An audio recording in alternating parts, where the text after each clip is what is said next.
Hello guys, welcome to my channel. तो आज का जो कॉन्सेप्ट है वो बात कर रही है हमें डिफरेंशियल इक्वेशंस के बारे में। ये डिफरेंशियल इक्वेशंस बेसिकली होता क्या है। तो सबसे पहले हम ये जानेंगे कि इक्वेशंस का मतलब क्या होता है इक्वेशन का मतलब। अब तक जो आपने पढ़ा होगा वो पढ़ा ये होगा कि डेरिवेटिव्स काम कैसे करते हैं। डेरिवेटिव को जो लिखने का तरीका ये था कि D Y by D X, या फिर हम y को किसी भी एक फंक्शन टाइप का लिखते हैं और हम उसे क्या करते हैं D F of x over D of x. यहाँ पे अगर हम इसके टेक्निकलिटीज़ की बात करें तो ये जो फंक्शन है वो उस पर क्या होना चाहिए, एक इंडिपेंडेंट वेरिएबल पे डिपेंड होना चाहिए। जैसे कि इंडिपेंडेंट वेरिएबल यहाँ पे क्या है, यहाँ पे x है और ये जो फंक्शन है वो डिपेंड है x पे। अगर मान लीजिए कि मैंने यहाँ पे लिख दिया f ऑफ t और t एक इंडिपेंडेंट वेरिएबल है और मैं चाहता हूँ कि इसका डिफ्रेंसिएशन क्या करूँ, x के रेस्पेक्ट में करूँ, तो मैं यहाँ लिखूँगा D F of t over D of x। ठीक है। तो बेसिकली ये जो फंक्शन है वो टाइम के रेस्पेक्ट में, या लेट्स से कोई एक टी वेरिएबल है उसके रेस्पेक्ट में क्या है, ये डिफाइन है। ठीक है। और द प्रॉब्लम इसमें ये है कि इंडिपेंडेंट यहाँ पे वेरिएबल क्या है, टी भी है और एक्स भी है। मीन्स इंडिपेंडेंट कहने का मतलब ये है कि टी ना ही एक्स पे डिपेंड है ना ही एक्स टी पे डिपेंड है। तो जब इस टाइप का केस हो तो आप डायरेक्टली इसका आंसर क्या लिख सकते हैं, जीरो लिख सकते हैं। और इसको आप दिखा भी सकते हैं कि मैं ऐसा कर सकता हूं कि D of T over D of T into D T by D x. आप ऐसा भी कर सकते हैं। आप ये कह सकते हैं कि ठीक है ना, मैं एक वेरिएबल लेके चले आता हूँ डी टी और डी टी। तो आप बोलेंगे कि चलो मुझे ये वेरिएबल तो पता चल जाएगा because D F by D T तो ये नॉन जीरो होगा, it is not equal to zero. But D T by D X, T भी एक इंडिपेंडेंट है, एक्स इंडिपेंडेंट है, इन दोनों के बीच कोई रिलेशन नहीं है, तो ये हमेशा जीरो होगा। तो नॉन जीरो इंटू जीरो क्या देगा, हमेशा जीरो देगा। तो जो बात मैंने यहाँ कहा है वो कंप्लीटली वैलिड है। तो जब भी हम डेरिवेटिव के कॉन्सेप्ट को लेके आते हैं तब भी हमें समझना सबसे बड़ी इंपॉर्टेंट चीज़ है कि इसमें इंडिपेंडेंट वेरिएबल कौन सी है और डिपेंडेंट वेरिएबल कौन सी है, और क्या हम इसका जो डेरिवेटिव करते हैं वो सही से करते हैं कि नहीं। तो अब तक आपने बहुत सारे डेरिवेटिव्स के बारे में जाना कि डी अगर मेरा y1 इंटू वाई टू अगर डी बाई डी एक्स है तब क्या होगा, या फिर हम ये बात करते हैं कि डी बाई डी एक्स और अगर यहाँ पे कोई कांस्टेंट आ गया और y से मल्टीप्लाई होता है तो क्या होता है, चेन रूल कैसे काम करता है, डिवाइड रूल कैसे काम करता है, ये सब एक्स्ट्रा सीखते हैं। बट यहाँ पे हम जानेंगे कि भाई हमारा जो है डिफरेंशियल जो डेरिवेटिव्स है वो क्या होती है, इक्वेशन भी फॉर्म कर सकती है। तो जब तक अगर आपके पास मैं दे दिया x प्लस टू, जब तक ये x प्लस टू सिर्फ लिखा हुआ है, दिस इज एन एक्सप्रेशंस, ठीक है ना। अब तक जो आपने काम किया है वो क्या किया, एक्सप्रेशंस के साथ काम किया है कि अगर कोई भी एक एक्सप्रेशन दिया हुआ है, जैसे ये वाला दिया हुआ है, तो आप इसका डेरिवेटिव कैसे करेंगे। लेकिन जैसे ही मैंने x प्लस टू कहा और इज इक्वल टू जीरो कह दिया या फिर सम नंबर कह दिया, बेसिकली ये फॉर्म हो गया आपका इक्वेशन का। मीन्स कि now you have to solve for x। तो अगर मैंने यहाँ पे कहीं कह दिया D Y by D X is equal to now zero, now ये क्या बन गया आपका, ये is no longer derivative, it has become differential equation. तो कहने का मतलब ये है कि अगर D Y by D X is equal to zero है तो आपको सॉल्व करना है कि वाई कैसा होगा। तो अब मैं बताता हूँ कि ये जो डिफरेंशियल इक्वेशन है इसकी स्टडी हमें क्यों करनी है। ये तो सिर्फ मैथमेटिक्स में दिया हुआ इसलिए इसकी स्टडी करनी है या फिर इसका कोई रोल भी होता है। सबसे पहली बात, फिजिक्स में इसका बहुत बड़ा रोल आपने ऑलरेडी देख लिया होगा, है ना। जो न्यूटन्स लॉ कहते हैं, न्यूटन्स लॉ में सबसे बड़ी बात ये आती है सेकंड लॉ की, ठीक है ना। सबसे सिंपल लॉ होती है सेकंड लॉ। लेट अस से ये मेरा इक्वेशन 2 है, ठीक है ना, सेकंड लॉ दे दिया। आपने ये भी देखा है कि इक्वेशन जो हम लिखते हैं सेकंड लॉ को, उसको एक डिफरेंट क्या है डेफिनेशन भी है कि force is equal to rate of change in momentum भी हमें देखने को मिलता है। ये आप वेक्टर समझना, ऐसा ये नहीं कि मैंने एरो नहीं बनाया तो इसका मतलब ये नहीं कि वेक्टर नहीं है। तो अगर मैं इन दोनों इक्वेशन को इक्वेट करता हूं तो ये मुझे बताता है कि D P over D T is equal to mass into A. अब मैं यहाँ एस्यूम ये करता हूँ कि मास टाइम का फंक्शन है, ये मीन्स कि टाइम के साथ चेंज नहीं होता है। अब ऐसा भी केस होता है जहाँ मास टाइम के साथ चेंज होता है, ठीक है ना। तो मैंने ये मान लिया कि मास टाइम का फंक्शन नहीं है, मास एक कॉन्स्टेंट है। तो यहाँ पे हम ले सकते हैं momentum is equal to D V over D T, M D V over D T M into A, ठीक है। तो यहां पे हमें देखने मिला कि D V by D T is equal to A, और यहां पे ए ऐसा है कि ए इज माई कांस्टेंट। अभी मैंने अस्यूम कर लिया कि एक फोर्स लग रही है जो कांस्टेंट एक्सीलरेशन प्रोड्यूस करता है, ठीक है ना। तो ए इज माई कांस्टेंट ए मेरा जरूरी नहीं कि ए मेरा सिर्फ हमेशा कांस्टेंट हो, ए कैन बी वेरिएबल, ए कुछ भी हो सकता है, ठीक है ना। तो बट मैंने यहाँ पे एज्यूम किया, दो एजम्पशंस मैंने लिया यहाँ पे कि मास टाइम का फंक्शन नहीं है और ए क्या है, कांस्टेंट है। मैं यहाँ जितनी भी बात करता हूँ that is more important for the mathematician. अगर आपको मैथमेटिशियन बनना है और मैथमेटिशियन की तरह सोचना है तो these terminologies are very important कि आप एज्यूम क्या कर रहे हैं, आपके एजम्पशंस क्या हैं, आप अपनी स्टेप्स को किस तरह से आगे बढ़ाते हैं, ये बहुत ही इंपॉर्टेंट है। दिस टेक्निकलिटीज बहुत लोग क्या करते हैं, स्किप करते हैं। तो मैथ्स में सिर्फ आपका काम ये नहीं होता है कि आपने सॉल्व करना सीखा है, रेदर देन कि आपको टेक्निकलिटीज इसकी आनी बहुत इंपॉर्टेंट है, तभी आप हर एक चीज़ का मजा ले सकते हैं। मैथमेटिक्स का मजा इनकी टेक्निकलिटीज नहीं है। तो अब D B by D T is equal to A, अब आप इसको क्या कर सकते हैं, D B by D T is equal minus of A is equal to zero. तो ये जो आपका आ गया वो क्या है, एक it is no longer a derivative, it has become differential equations, ठीक है ना। अब ये बन गया आपका डिफरेंशियल इक्वेशन। अब ये कहता है कि अगर आपकी एक्सेलरेशन इंक्रीज करेगी तो ये जो वेलोसिटी है बेसिकली वो इंक्रीज करेगा, और अगर मैंने यहाँ पे माइनस पुट कर दिया तो अगर ये एक्सीलरेशन इंक्रीज करेगा तो बेसिकली ये जो फंक्शन है वो क्या करेगा, डिक्रीज करेगा। अगर यहाँ प्लस है तो ये बोला जाएगा कि अगर ए आपकी डिक्रीज करेगी तो चेंज इन वेलोसिटी भी क्या करेगा, डिक्रीज करेगा। तो जो डिफरेंशियल इक्वेशन है वो क्या बताता है, वो सिस्टम में होने वाले चेंजेस को बताता है। और जब आप सिस्टम में होने वाले चेंजेस को जानते हैं इट मीन्स कि you know everything about dynamics of the system. तो अब हम डायनेमिक्स में आ जाते हैं, ठीक है ना। तो जब भी आपको किसी भी सिस्टम का, चाहे आप फाइनेंस में क्यों ना हो, चाहे आप वर्ल्ड में क्यों ना हो, आप किसी भी चीज़ का अगर आपको चेंज देखना है तो आपको इंट्रोड्यूस क्या करना पड़ेगा, डेरिवेटिव को इंट्रोड्यूस करना पड़ेगा। चाहे आप किसी कर्व में आप घूम रहे हैं या फिर चाहे किसी भी चीज़ में घूम रहे हैं, आप मेरे कुछ वीडियोस को देख लीजिए जहाँ पे आपको क्या मिलेगा, मैंने पोलर कर्व्स पे चर्चा कर रखी है, ठीक है ना। तो पोलर कर्व्स में एक सबसे बड़ी इंटरेस्टिंग चीज़ आती है कि ये जो कर्व है वो दिखने में एक्चुअली में है क्या, तो वहाँ पे आपको पता चलेगा। तो अगर आप एक्स और टी बनाते हैं या फिर वी और टी बनाते हैं तो आपको क्या मिलता है, एक क्या मिलता है, कर्व मिलता है। बेसिकली क्या करते हैं आप, यानी कि जितने भी आप फिजिक्स देखते हैं या फिर जितने भी आप फाइनेंस में काम करो, किस में भी काम करो, आप you can boil down to क्या कर सकते हैं, आप मैथमेटिकल लैंग्वेज में बॉयल कर सकते हैं। और जैसे ही आप किसी के ऑब्जेक्ट पे आप कर्व ट्रेस कर सकते हैं, इट मीन्स कि आप उसकी टेंजेंट ड्रॉ कर सकते हैं। और टेंजेंट क्या होता है, tangent is nothing but the change, और चेंज हम किससे दिखाते हैं, डेरिवेटिव्स पे दिखाते हैं। और अगर वो चेंज आपको कुछ रिजल्ट देता है या फिर इसमें कोई कंस्टेंट होता है, बेसिकली जो चेंज है इट हैज़ कंस्टेंट, कंस्टेंट किस पे है, ए पे है। अगर ए मेरा जीरो हो गया तो D B by D T becomes constant, D B by D T is equal to zero. ये बोलता है कि जो आपकी वेलोसिटी है वो क्या है, कांस्टेंट है। जो आपकी कर्व आएगी वो बिल्कुल कांस्टेंट होगी।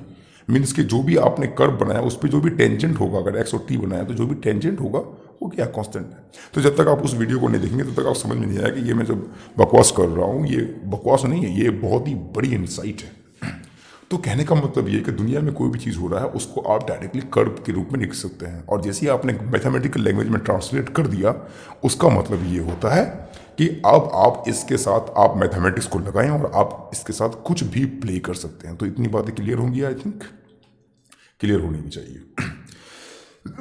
तो सबसे पहले हमने ये देखा कि डेरिवेटिव इक्वेशन जो होती है, डिफरेंशियल इक्वेशन जो होती है, वो सबसे पहले कहाँ से आया वो मेरा एक सिंपल एजम्पशन से आया जहाँ से हम न्यूटन्स की स्टार्टिंग करते हैं। और न्यूटन ने ही डिफरेंशियल इक्वेशन डेरिवेटिव एक्चुअली में दिया, कैलकुलस दिया। तो ऑब्वियसली बात करना ये है, बात करना सबसे बड़ा जायज़ ये होगा कि डिफरेंशियल इक्वेशन की शुरुआत कहाँ से होती है। अब ये तो बड़ा एक सिंपल चीज़ है। अगर मान लीजिए ए मेरा कांस्टेंट है तो ये कहता है कि जो भी वेलोसिटी है वो वेलोसिटी कुछ ना कुछ टाइम का फंक्शन होगा, ठीक है ना। ऑब्वियसली इसको टाइम का फंक्शन होना जरूरी है तभी आपको ये रिजल्ट देगा।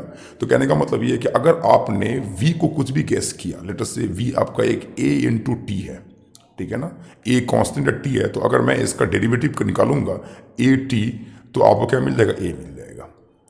तो इस तरह से गैस करना तो बड़ा आसान है कि अगर v is equal to A T है तो मुझे क्या मिल जाएगा, a मिल जाएगा। लेकिन there could be something like D Y by D X है, और इसको आपको दे दिया Y square minus X square, इस टाइप का दे रखा है, ठीक है। तो अब आप बोलेंगे यार y कैसा होगा, या y तो यहाँ पे है, y तो यहाँ पे है। तो कहने का मतलब ये है कि आप गैस कर सकते हैं। यहाँ पे सोचने का एक तरीका है कि आप v को गैस कर ले, यहाँ भी आप y को गैस कर लें और ये दिखाएं कि अगर मेरा y ऐसा रहेगा तो मेरा कुछ अगर y इस तरह का रहेगा तो मैं यहाँ से निकाल सकता हूँ Y square minus X square. But the problem is that यार ये कैसा रहना चाहिए, ये तो मुझे नहीं पता ये किस तरह का रहेगा। तो यहाँ पे होता है कि मान लीजिए कोई सिस्टम काम कर रहा है और उसने आपने क्या काम किया, आपने किसी तरह से उसका डिफरेंशियल इक्वेशन लिख दिया कि सिस्टम में कोई पैरामीटर चेंज हो रहा है और उसका पैरामीटर का जो चेंज है वो इस तरह से दिख रहा है मुझे। तो अब आप ये बोल रहा है कि अच्छा सिस्टम एक्चुअली में कैसा बिहेव होगा, मीन्स अगर मैं वाई का सोल्यूशन यहाँ पे निकालूं तो मुझे क्या मिलेगा, मुझे मिलेगा वाई फंक्शन है कैसा एक्स का, और जब मुझे वाई फंक्शन ऑफ एक्स मिल जाएगा तो मैं क्या कर सकता हूँ, इसका एक कर्व ट्रेस कर सकता हूँ। और ये जो कर्व है, अगर मैंने इसका कर्व बना लिया, इसका मीन्स कि अब मैं कुछ भी निकाल सकता हूँ। मैं चाहूँगा कि D Y by D T निकालूंगा तो D Y by D T निकल जाएगा, और मैं क्या करूँगा, एक्स और टी में कुछ रिलेशन लेके आ जाऊँगा, या फिर मैं D Y by D theta निकाल लूँगा। अब मैं इस कर्व के साथ कुछ भी कर सकता हूँ, that is not a problem. लेकिन सबसे बड़ा प्रॉब्लम डिफरेंशियल इक्वेशन का ये होता है कि आपको एक कर्व निकालना है।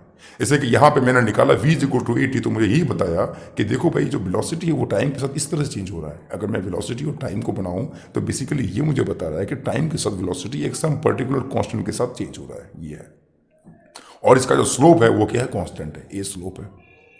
उसी तरह से मुझे ये बताओ कि भाई D Y by D X Y किस तरह का होगा, I don't know anything about it. तो सिंपल चीज़ों के लिए आप तो गैस कर सकते हैं, लेकिन कॉम्प्लिकेटेड चीज़ों में आप फिर फंस जाएंगे और आप बोलेंगे यार ये हो क्या रहा है, मैं कैसे निकाल सकता हूँ।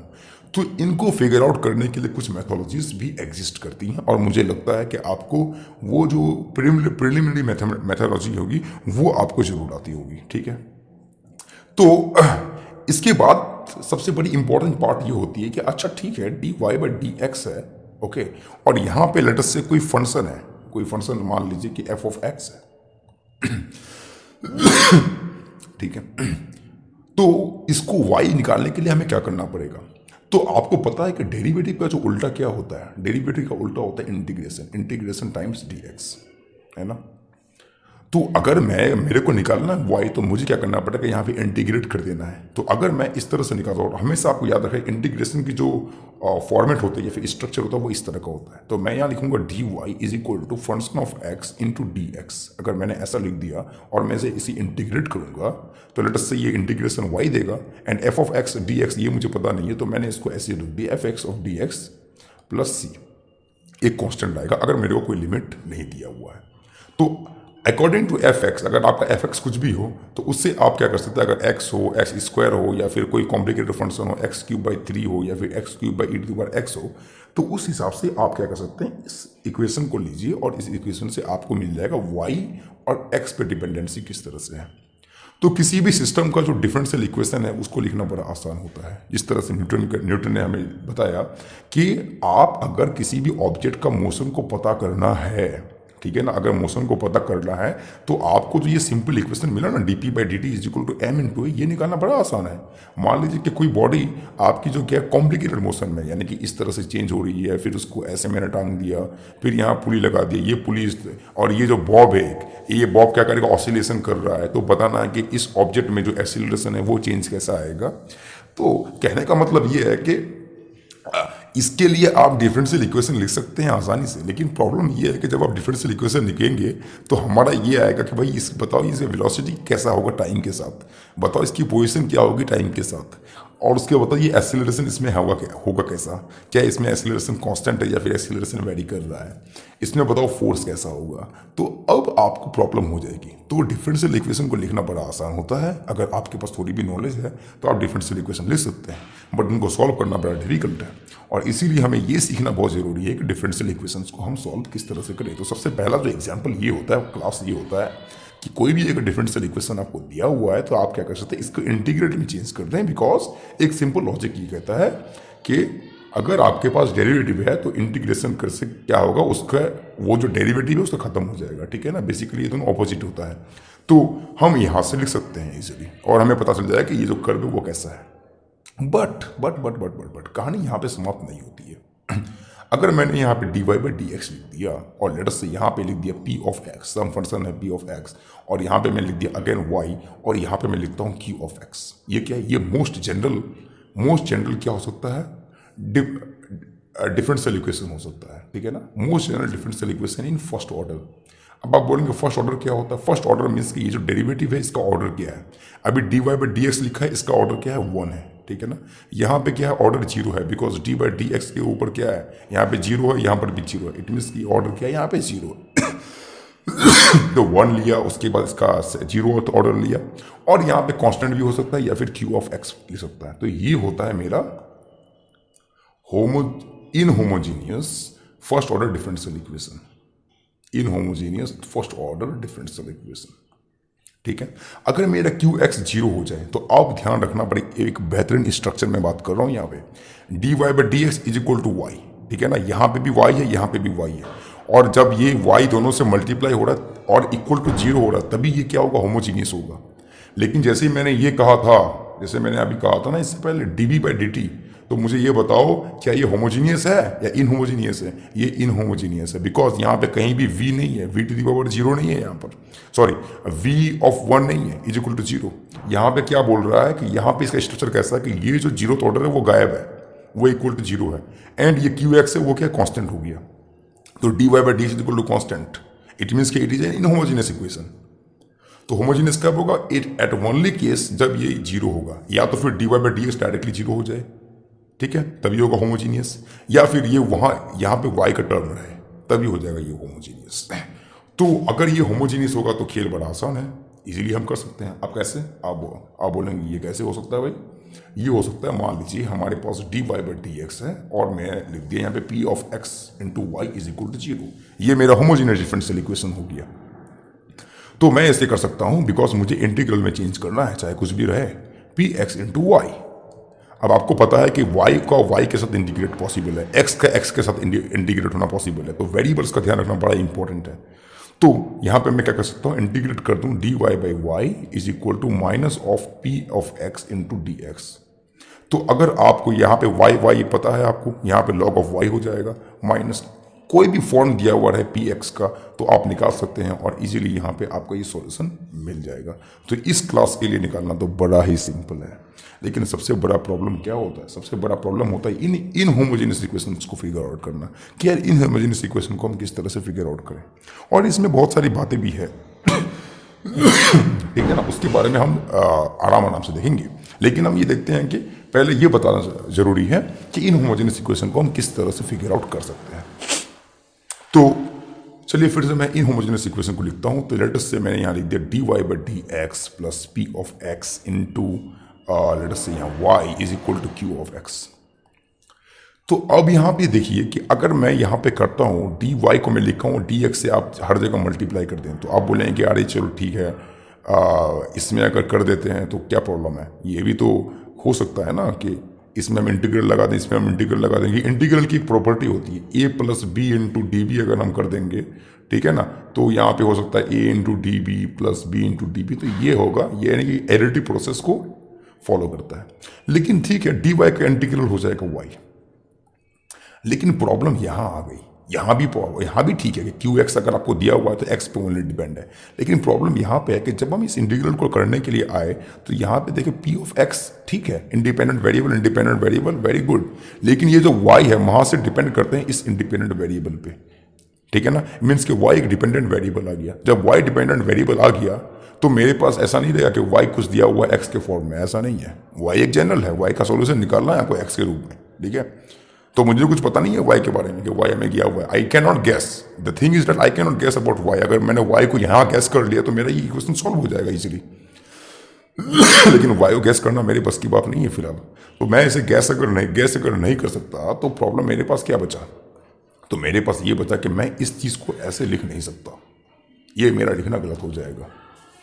तो अगर ये मेरा लिखना गलत हो जाएगा तो मैं अब मेरे पास क्या उपाय बचा? मैं क्या अब कर सकता हूँ इसके लिए? फिर तो इसके लिए आप देखें कि क्या होगा अगर मैं y को यहाँ से हटा के सिर्फ यहाँ लेके आ जाऊँ, है ना। एक प्रॉब्लम ये हो सकता है कि चलो भाई किसी तरह से y को यहाँ हटा दे। तो y को हटाने का मतलब ये है कि इसका जो स्ट्रक्चर है, क्या मैं ऐसे ले सकता हूँ कि इन दोनों को मिला के कुल मिला के लेटर से यहाँ अल्फा हो जाएगा और यहाँ y हो जाएगा, ठीक है, और dx हो जाएगा is equal to Q X कर सकता हूँ मैं। अगर मैंने इन दोनों को यहाँ पे जो भी क्वांटिटीज है इन दोनों को मैं इस अल्फा इंटू वाई पे चेंज कर दिया तो पता है क्या होगा? अब ये देखो जो भी ये वाई है वो किस तरह का वेरिएबल है। अब अल्फा में तो एक्स भी इन्वॉल्व है, नो प्रॉब्लम, और ये जो वाई है वो डिपेंडेंट वेरिएबल है। बट अगर मैं इंटीग्रल लूंगा तो यहाँ क्या बन जाएगा, अल्फा इंटू वाई बन जाएगा is equal to Q of X into D X. ठीक है। अब बड़ी इंटरेस्टिंग बात ये कि ये जो है डेरिवेटिव हो रहा है किस पे, अल्फा इंटू वाई पे, और अल्फा इंटू वाई को आपको ट्रीट करना है किस पे, ऑब्जेक्ट की तरह ट्रीट करना है। मीन्स अगर मैं इंटीग्रल डी ऑफ एफ लिखूंगा तो इसका जो इंटीग्रल आएगा वो क्या आएगा, ओनली एफ आ जाएगा, जैसे आप डी वाई पे करते हैं। अब यहाँ पे ये मत समझना कि अल्फा अगर एक्स पे डिपेंड है तो इसका मतलब ये नहीं कि हम लग जाएंगे अल्फा और वाई को इस तरह से लिखने के D alpha into Y plus Y into D, ऐसा नहीं करना है। इसको तो मैं बड़ी मुश्किल से पैक कर पाया, ठीक है ना, और तुम्हें यहाँ एक्सपेंड नहीं करना है, ठीक है ना, इसे पैक ही रहने देना है। इसे पैक रहने से फायदा क्या होगा, फायदा ये होगा कि ये अब मैं ऑब्जेक्ट की तरह ट्रीट कर रहा हूँ, इसका आंसर ये आ जाएगा alpha Y is equal to, मुझे पता है इंटीग्रल क्या होगा बिकॉज यहाँ तो डिपेंडेंट वेरिएबल है, कोई प्रॉब्लम नहीं है, प्लस हम क्या कर देंगे, सी कर देंगे। ठीक है। तो सवाल ये है कि इसको सॉल्व करने का टेक्निक क्या हो सकता है कि अगर मैंने किसी तरह से इसको इस पोजीशन पे लेके आया, सवाल ये है कि इसको हम इस पोजीशन पे किस तरह से लेके आएंगे। ये एक बहुत ही इंटरेस्टिंग सा तो बात है, कैसे लेके आएंगे। चलिए तो हम देखते हैं कि इसको हम किस तरह से लेके आते हैं। तो फिर से मैं लिखूंगा यहाँ पे D Y by D X into P of X into Y is equal to Q of X. ठीक है। तो अगर मैंने इसको ऐसा कर दिया, लेट अस सी यहाँ पे डी बाई डी एक्स है और यहाँ पे मैंने कर दिया जी ऑफ एक्स इंटू वाई। ठीक है। इन सबको मैं यहाँ पे इस तरह से लिखता हूँ और यहाँ पे क्यू एक्स को आप क्यू एक्स रहने दो तत्काल के लिए। तो अगर मैं इसको एक्सपेंड करता हूँ तो मुझे क्या मिलेगा, मुझे पहला मिलेगा कि जी ऑफ एक्स को मैं डेरिवेटिव नहीं करता हूँ, D Y by D X करता हूँ और प्लस यहाँ पे मैं करता हूँ जी प्राइम एक्स, मतलब क्या होता है D of G by D X, ये होता है मतलब जी प्राइम का, G prime of X into Y is equal to Q of X. तो कहने का मतलब ये है कि आपको क्या करना पड़ेगा, अगर मैं इसको स्टैंडर्ड फॉर्म, ये मेरा बहुत स्टैंडर्ड फॉर्म है, इसको अगर मैं जी एक्स से डिवाइड कर दूं, इस पूरी इक्वेशन को जी एक्स से डिवाइड कर दूं तो मुझे क्या मिलेगा, मुझे मिलेगा कि यहाँ पे जी प्राइम ऑफ एक्स है, यहाँ पे जी ऑफ एक्स है इंटू वाई है और यहाँ पे Q of X by G X है। तो अगर मेरे को यहाँ पे जी ऑफ एक्स लेके आना है, इसको करना है, तो मुझे इस तरह का फॉर्म चाहिए कि D Y by D X मिलेगा और ये जो पी एक्स है वो पी एक्स के इक्विवेलेंट हो जाएगा, सम जी प्राइम ऑफ एक्स और जी ऑफ एक्स हो जाएगा। और ये जो आपका क्यू एक्स है वो पंटर बदल के क्या हो जाएगा, लेटस से ये मेरा मान लिया क्यू बार हो गया, ये क्यू बार क्या हो जाएगा, Q X by G of X बदल जाएगा। ठीक है। या इसको आप ऐसे भी कर सकते हैं कि यहाँ पे मैं क्या कर दूं, कोई चीज़ का मल्टीप्लिकेशन कर दूं, ठीक है ना, कोई एक ऐसा नंबर का मल्टीप्लिकेशन कर दूं जो मेरा काम बन जाएगा। तो कहने का मतलब ये कि ये जो है अगर आप इसको इस फॉर्म में लेके आएंगे तो आपको जी ऑफ एक्स गेस करना पड़ेगा और जी ऑफ एक्स किस तरह से करना पड़ेगा कि यहाँ जो मल्टीप्लाई होगा वो क्या हो जाएगा, वो सिंपली जी एक्स हो जाएगा। उसके बाद यहाँ जो आपका मल्टीप्लिकेशन होगा वो क्या होगा, जी प्राइम हो जाएगा और यहाँ पे आपका क्या आ जाएगा, यहाँ पे क्यू बार बन जाएगा। अगर मैंने इसको इस फॉर्मेट में कर दिया तो यहाँ पे क्यू बार बन जाएगा। इन दोनों को आप डिवाइड कर दें और ये आंसर आ जाएगा आपका। तो एक पहले मैं एग्जांपल लेता हूँ और आप बोलेंगे ये जो तुमने बात किया है ये बेसिकली है क्या। सपोज कि मेरे पास एक क्यूट सा फंक्शन है, अब मैं क्यों बोल रहा हूँ क्यूट सा function, X cube D Y by D X है, ठीक है, और प्लस यहाँ पे दे रखा है 3x square Y is equal to, यहाँ पे दे रखा है साइन ऑफ एक्स। अब देखो यहाँ पे चीजें ऐसी दे रखी है, तो मैंने यहाँ देखा कि क्या हो सकता है कि अगर मैं जी एक्स को मैं कन्वर्ट कर सकता हूँ। यहाँ पे देखो मेरा स्टैंडर्ड फॉर्म क्या है, इस तरह का है। तो आप कह सकते हैं कि चलो भाई एक्स क्यूब से इसको डिवाइड कर दो। मैंने कहा ठीक है, एक काम करते हैं, इसको D Y by D X से डिवाइड करके देखते हैं क्या होगा। तो 3/x बनता है Y is equal to sine of X by X cube बन गया, ठीक है। तो आपने ये कहा कि कुछ ऐसा हो जिसमें हम ये कर सके 3/x is equal to G prime of X by G of X, ऐसा हो जाएगा। तो मैंने देखा कि अगर मैंने यहाँ पे जी एक्स को हम अगर एक्स क्यूब मान लिया, मैंने यहाँ पे एक्स क्यूब मान लिया, ठीक है ना, क्योंकि यहाँ पर देखो साइन एक्स क्यूब है यहाँ पे दिया है और पहले हमें दे रखा है जी एक्स, कि ये जो बेसिकली ये क्या बनेगा, ये क्यू बार बन जाएगा, है ना। ये जो पूरा फंक्शन है क्यू बार बनेगा। क्यू बार क्या है, ये ऑलरेडी आपको बता देगा कि यहाँ पे जो जी एक्स आया है बेसिकली उस जी एक्स को आप यहाँ मान लो एक्स क्यूब, और इसका अगर आप कर देते हैं 3x स्क्वायर आ जाएगा, है ना। तो अगर मैंने इसको कैंसिल कर दिया 3/x आ गया, तो ये कहता है कि ओ भाई टेंशन मत लो वीरो, ये जो जी एक्स है उसको आप क्या करना है, तो यहाँ पे डी बाई डी एक्स कर दो और जी एक्स क्या बन जाएगा, 3/जी एक्स क्या बन जाएगा, एक्स क्यूब नहीं बनेगा, तो ये बन जाएगा आपका एक्स क्यूब और यहाँ पे वाई ले लो आप, कुछ नहीं करना है यहाँ पे, और इज इक्वल टू क्या करना है, सिर्फ क्यू एक्स लेना है। मेरा फॉर्म तो यही है ना, मैंने यहाँ से स्टार्ट किया है। अब मैंने जी गैस करने के लिए जी एफ एक्स क्या है वो यहाँ गैस किया मैंने, और यहाँ बन जाएगा आपका साइन ऑफ एक्स। देखो कितना सिंपल है, ठीक है ना। वो ऐसी आपको ऐसा पता नहीं चलेगा जो आप एक क्लासरूम में पढ़ाते हैं, it is completely different explanation मिलेगा यहाँ पे, और बहुत इंटरेस्टिंग एक्सप्लेनेशन मिलेगा, ठीक है। हर एक चीज़ आपको कनेक्शन फील होगा। अब मैंने कहा कि इसको ऑब्जेक्ट की तरह ट्रीट करना है कि X cube Y is equal to sine X D C. कौन नहीं जानता भाई, कॉस एक्स माइनस लगता है प्लस लगता है, माइनस लगता है प्लस सी। देखा कितना आसान है, कुछ करना पड़ा। तो मुझे गैस करना कहाँ है, मुझे यही वाला जो फंक्शन आया वो गैस करके दे दिया कि ये भाई आपका क्या है। अब हमारे पास एक सवाल दिया हुआ है D Y by D X minus 4 of Y is equal to E to the power X. इससे सॉल्व करना है और इसमें ये फिगर आउट करना है कि वाई कैसा होगा। तो एट द फर्स्ट ग्लांस मुझे तो ये समझ में नहीं आ रहा कि वाई का जो फंक्शनलिटी है वो किस टाइप का होगा, क्योंकि अगर मैं कुछ भी यहाँ कंसिडर करूँ तो ये मेरे लिए थोड़ा सा प्रॉब्लमेटिक इशू है कि मैं यहाँ वाई क्या कंसिडर कर सकता हूँ जो मेरा इस इक्वेशन को सेटिस्फाई करेगा। It is hard for me to consider anything. तो हमें पता है कि अगर इस टाइप का क्वेश्चन होगा तो सबसे पहले ये देखना है कि आपका पी ऑफ एक्स क्या दिया हुआ है, और सबसे नेक्स्ट अप्रोच जो मैंने ये कहा है कि किसी तरह से मुझे ये चेंज करना है कि डी बाई डी एक्स और जी ऑफ एक्स इंटू वाई, क्या मैं इसको किसी तरह चेंज कर सकता हूँ कि नहीं। टी ऑफ एक्स बेसिकली होगा क्या, ठीक है। और हमें यहाँ देखना, हमें यहाँ, मैं यहाँ ऑलरेडी देख चुका हूँ कि यहाँ पे जो चीज़ दिया हुआ ये ऑलरेडी स्टैंडर्ड फॉर्म में तो है, और P X is equal to -4 है। तो I know what is the form of P X. ये दिया है basically G prime of X into G of X. तो अगर मैं इसको यहाँ रिप्लेस करता हूँ, जब भी आपको स्टैंडर्ड फॉर्म में दिया हुआ है तो पहले आप पी एक्स लिख लें और पी एक्स का जो डेफिनेशन हमने यूज़ किया वो लिख लें। अब मैं जब भी इसको लिखूंगा यहाँ पे तो D Y by D X है, पी एक्स को ऑलरेडी मैंने -4 में लिखा है तो ये प्लस हो जाएगा G prime of X by G of X into Y is equal to E to the power X. तो अगर मैं जी एक्स को हर तरफ से मल्टीप्लाई करता हूं तो मुझे यहां देखने को मिलता है बड़ा इंटरेस्टिंग चीज, G prime of X into Y, और यहां पे हो जाएगा G of X into E to the power X. तो ये जो ई एक्स है वो बदल जाएगा। मीन्स कि अगर जब भी आप इस टाइप के स्टैंडर्ड फॉर्म दिए हुए हैं and you don't know what is G of X, तो आपको मल्टीप्लाई यहाँ पे क्या करना पड़ेगा, जी ऑफ एक्स से इस वाले क्यू को मल्टीप्लाई करना पड़ेगा। तो क्यू बार जो है यहाँ पे बदल जाएगा, क्यू डबल बार से बन जाएगा। ये कब के लिए, ये जब स्टैंडर्ड फॉर्म यहाँ पे दिया हुआ है, ठीक है। अब हमें सोचना ये कि जी ऑफ एक्स क्या होगा। अगर मैं यहाँ नजर डालूं तो यहाँ पे ई टू द पावर एक्स दिया हुआ है, ठीक है ना। तो बहुत सारा जो हिंट है वो मिलता है मुझे क्वेश्चन से ही, और क्वेश्चन से मुझे यहाँ क्या दिया, वो क्यू ऑफ एक्स है। क्यू ऑफ एक्स एक बड़ा ही हिंट देने वाला चीज़ है। तो अब मैं क्या करता हूँ कि मुझे एक चीज़ पता है, रिलेशन, बड़ा ही बेहतरीन सा रिलेशन मुझे पता है कि अगर E to the power of A X exponential है तो ये जो डेरिवेटिव होकर मुझे देता है E to the power A X. कोई प्रॉब्लम है इसमें? कोई प्रॉब्लम नहीं है। तो मैंने क्या करना है कि अगर मैं यहाँ पी ऑफ एक्स लिख रहा हूँ यहाँ पे, तो मैं इसे लिख सकता हूँ ए, सॉरी यहाँ पे ए ना लिखते हैं, यहाँ पहले हम लिखते हैं कि पी ऑफ एक्स -4 है। देयरफॉर अगर मैंने जी एक्स मैंने कंसिडर किया ई टू द पावर -4x, तो मुझे यहाँ क्या मिलेगा, -4 ई टू द पावर -4x मिलेगा। ये दोनों तो कैंसिल होगा, ऑब्वियसली हो जाना है। तो जी एक्स मेरा क्या आ गया, ई टू द पावर -4x।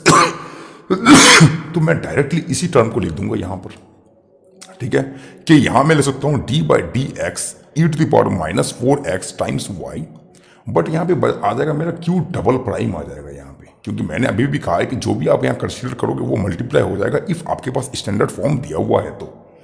तो यहां पे आपका आ जाएगा e to the power -4x times e to the power of x. जब आपके पास इस तरह की फॉर्म आ गई तो हम यहाँ क्या कर सकते हैं, D of E to the power -4x into Y, इसको इस तरफ ले जाएंगे और यहाँ कंप्लीटली एक्स डिपेंडेंट है तो यहाँ हो जाएगा -3x इंटू डी एक्स। अब सोचने वाली बात है कि ये क्या होगा, क्योंकि y एक डिपेंडेंट वेरिएबल है और ई टू पावर -4x एक इंडिपेंडेंट वेरिएबल इसमें ऑलरेडी है। तो आपको पहले से पता होना चाहिए कि डेरिवेटिव अगर है, यहाँ कोई भी फंक्शन नहीं है, जस्ट ओनली वन है, और यहाँ पे लेटर से कोई फंक्शन आ गया तो ये जो इंटीग्रल डेरिवेटिव है ये इसको कैंसिल आउट कर देगा और यहाँ बचेगा सिर्फ f है।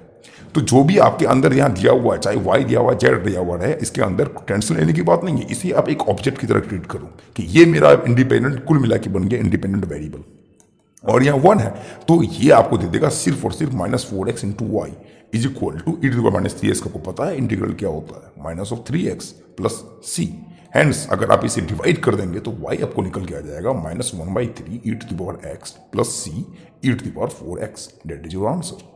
तो ये ट्रिक हमने क्या यूज़ किया, हमने ट्रिक पहले यहाँ यूज़ किया, सेकंड ट्रिक हमने यहाँ यूज़ किया कि पी ऑफ एक्स मेरा क्या है और इसको मैंने लिख दिया, और फिर जब भी कोई एक स्टैंडर्ड फॉर्म दिया हुआ है तो हम पहले इसको इस तरह से लिख लेंगे। इसके अलावा और भी डिफरेंट क्लासेस हैं डिफरेंशियल इक्वेशन के जो फर्स्ट ऑर्डर पे आते हैं, हम उसे डील करेंगे और हम उसे नेक्स्ट वीडियो में देखने वाले हैं। तो तब तक के लिए अगर आपको वीडियो अच्छा लगे तो जरूर इसे शेयर करें, सब्सक्राइब करें मेरे चैनल को। Thank you very much.